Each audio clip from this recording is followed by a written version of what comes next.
Have you ever noticed how, the moment someone retires, there's this unspoken pressure? It's like a whisper that says, now you have all this free time. You simply must fill every single moment. We see our friends, our neighbors, even family members, leaping into retirement with a packed schedule, volunteering here, joining clubs there, taking up new hobbies, babysitting grandchildren every day of the week, traveling constantly. And we think, wow, they're really living it up. They're so active and engaged. But what if I told you that this relentless pursuit of busyness, this feeling that every waking hour must be filled with activity, might actually be doing more harm than good?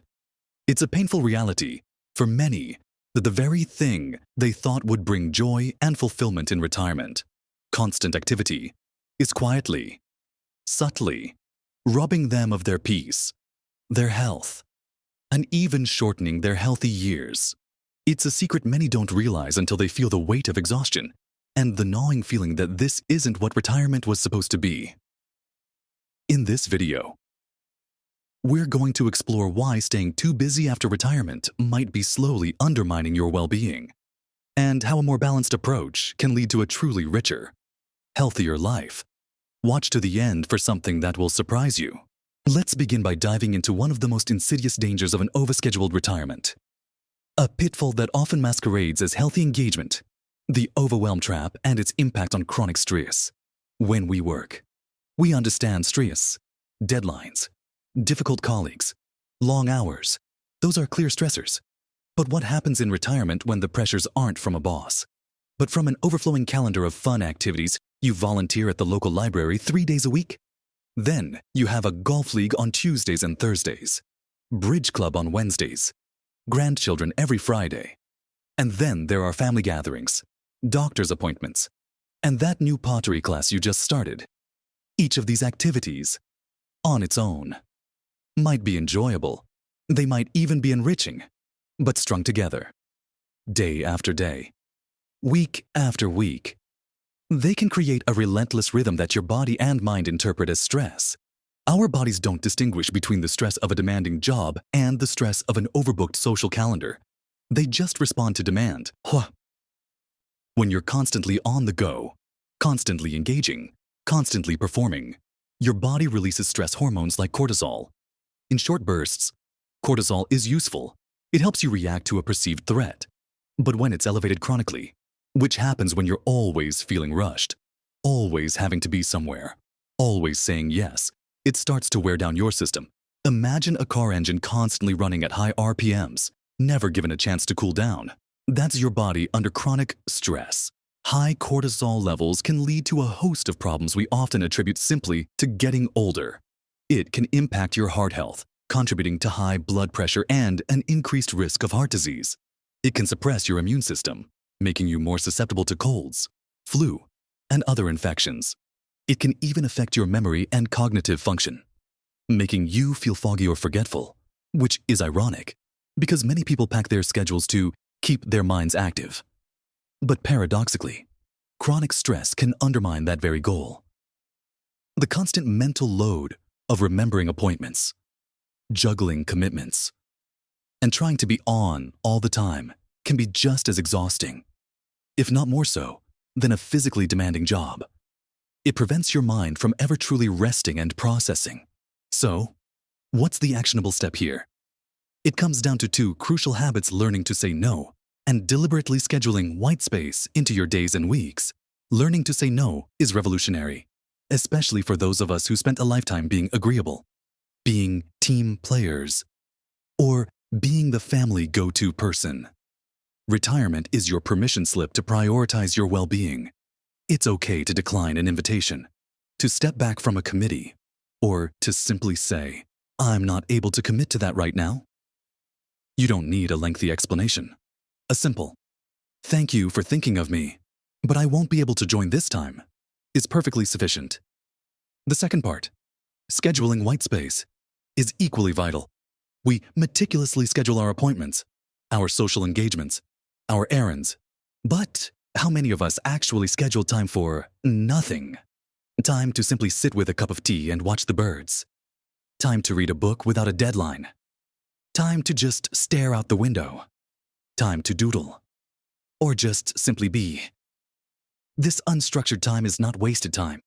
It's essential time for your mind and body to decompress, to process, to restore. It's where creativity sparks and genuine relaxation takes hold.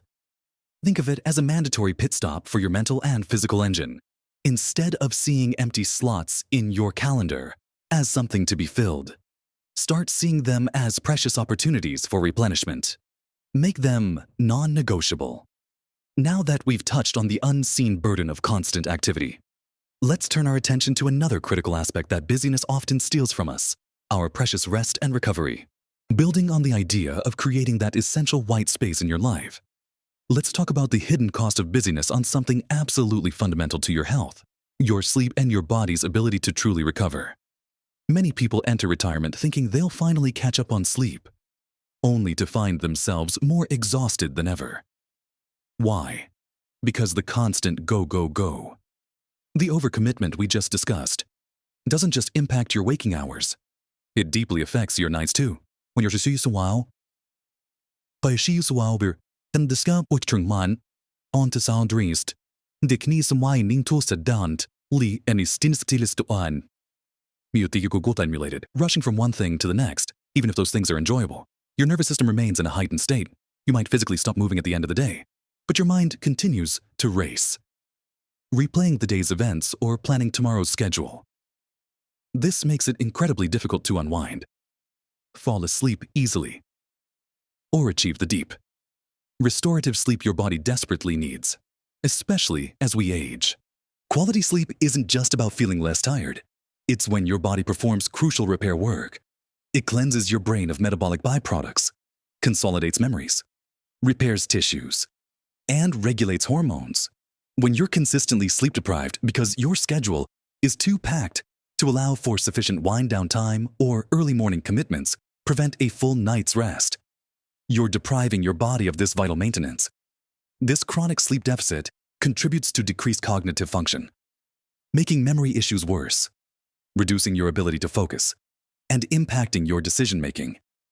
It also weakens your immune system further, increases inflammation, and can even affect your mood, making you more irritable or anxious.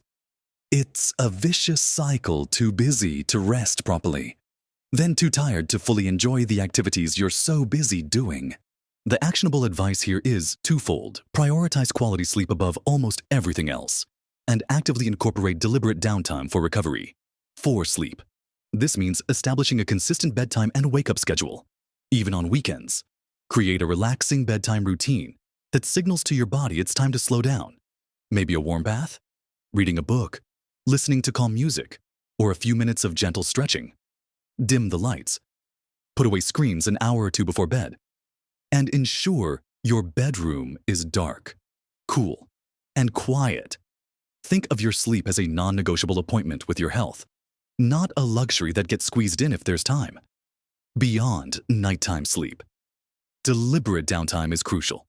This isn't about productivity. It's about pure, unadulterated rest and rejuvenation. This could be a short nap if your body calls for it.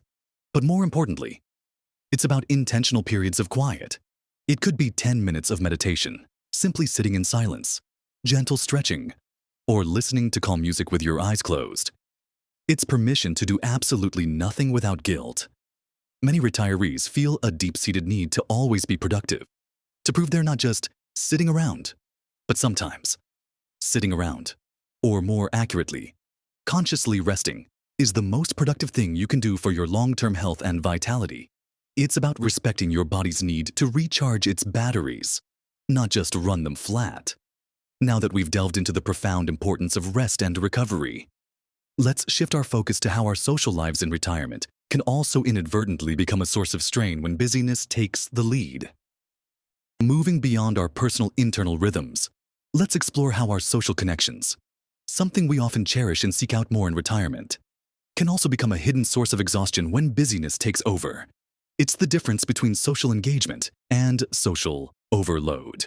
We're told constantly that staying socially connected is vital for our health and longevity. And that's absolutely true. Isolation can be incredibly detrimental. However, there's a fine line between meaningful connection and an overwhelming number of social obligations.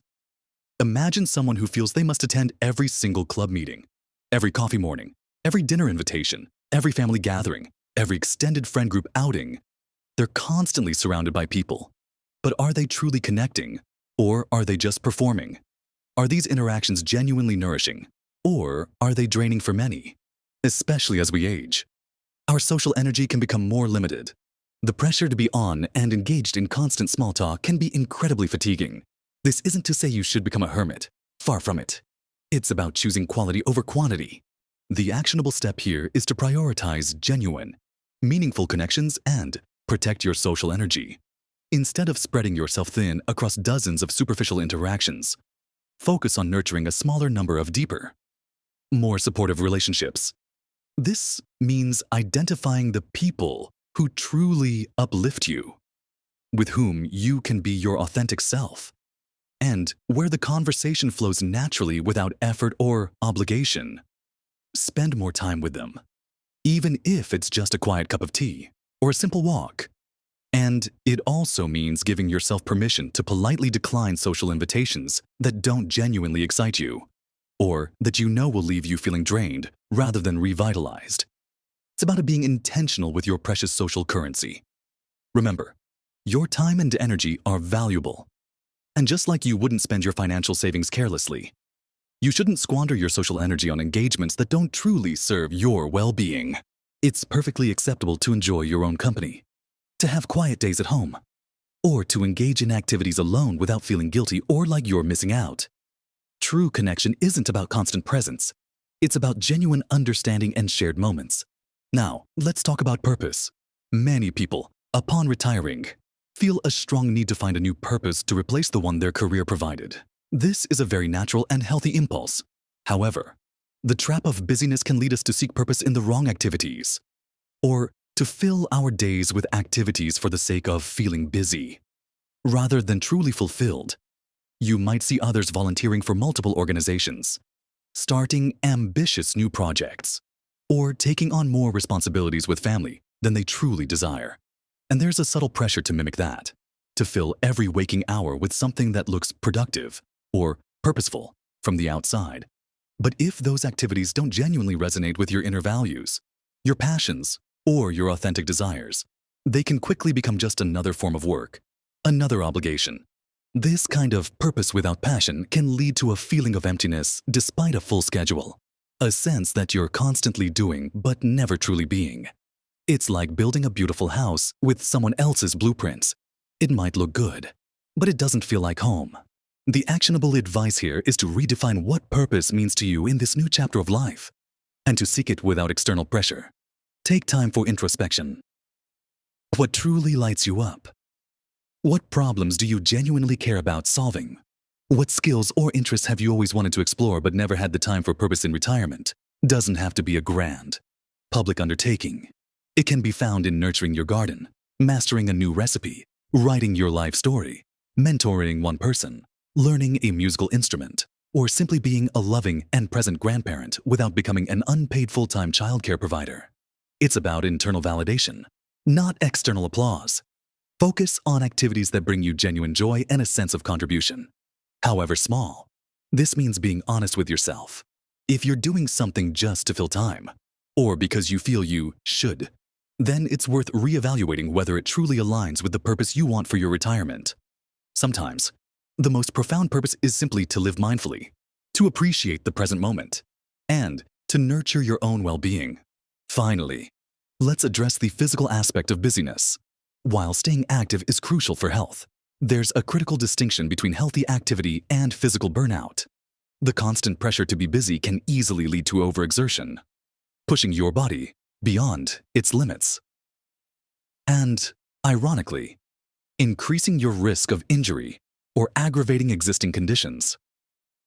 You might feel compelled to keep up with younger family members, or to join every physically demanding activity offered, simply because you want to stay young or make the most of retirement. But your body, especially as it ages, needs time to recover, adapt, and repair. Pushing too hard, too often, without adequate rest can lead to chronic aches and pains. joint issues, muscle fatigue, and a general feeling of being worn out. It can turn what should be enjoyable physical activity into a source of stress and potential harm. It's a common misconception that more activity automatically means better health. Often, the right kind and amount of activity, balanced with sufficient rest, is far more beneficial than relentless motion. The actionable step is to listen intently to your body and prioritize mindful movement and recovery. This means moving away from a no pain, no gain mentality, especially in retirement. Engage in activities that feel good, that you genuinely enjoy, and that are appropriate for your current fitness level. This might be daily gentle walks, swimming, yoga, tai chi, cycling, or light resistance training. The key is consistency and moderation, not intensity or endless duration. Incorporate recovery days where your activity is minimal, or focus on very gentle stretching. Pay attention to signals of fatigue or discomfort. If your body is telling you it needs rest, honor that. Don't push through pain or ignore signs of overexertion. Remember, the goal is sustainable health and enjoyment of movement throughout your later years, not to achieve peak performance for a brief period only to burn out or get injured. Your body is a finely tuned instrument. It needs care, respect, and time to rest. Embracing mindful movement means finding joy in being active without turning it into another exhausting chore. We've talked about how the seemingly harmless habit of staying too busy in retirement can quietly, subtly, undermine your health and happiness. We've explored how a constant, packed schedule, even of enjoyable activities, can elevate chronic stress, impacting your heart, immunity, and memory. We've seen how it can steal away your precious sleep and prevent your body and mind from truly recovering and repairing. We discussed the difference between social engagement that nurtures and social overload that drains, emphasizing the importance of quality connections over a multitude of obligations. We also considered the search for purpose, urging you to find what genuinely resonates within, rather than merely filling time to appear productive. And finally, we looked at the physical toll of overexertion, highlighting the need for mindful movement and essential recovery time to avoid burnout and injury. The truth is, retirement isn't about replacing one form of busyness with another. It's about redefining success, not by how many appointments you have or how many clubs you join, but by how much peace, joy, and genuine well-being you cultivate. It's about having the time to truly savor life, to pursue what genuinely interests you, and to nurture yourself in ways you couldn't during your working years. Remember, small changes can make a profound difference to your health and happiness. It's okay to say no. It's okay to have unstructured time. It's okay to simply be. Your retirement is your opportunity to live life on your own terms, not on the terms of societal expectations or the pressure to constantly be doing. The real surprise is discovering that true richness in retirement often comes from simplifying, from slowing down, from embracing periods of quiet and reflection, and from choosing intentional rest over relentless activity. These seemingly unproductive moments are, in fact, incredibly productive for your mind, body, and spirit. They are the moments when you truly reclaim your time and truly begin to thrive. So, I encourage you to take a moment right now and look at your own schedule. Are you feeling overwhelmed? Are you constantly rushing? Consider where you might be able to inject more white space, more deliberate rest, or more intentional, meaningful engagement. I'd love to hear your thoughts on this. Have you found yourself falling into the busyness trap? What strategies have you used to find a healthier balance in your retirement? Share your experiences and insights in the comments below. Your wisdom could be incredibly helpful to others. If this video resonated with you, please give it a thumbs up. It really helps us reach more people who might benefit from this message. And if you want more practical, encouraging content to help you live your best life at every age, make sure to subscribe to the channel and hit that notification bell so you don't miss out. Thank you for joining me today. Remember, this chapter of your life is a gift. Embrace its freedom, embrace its peace, and live your best life at every age.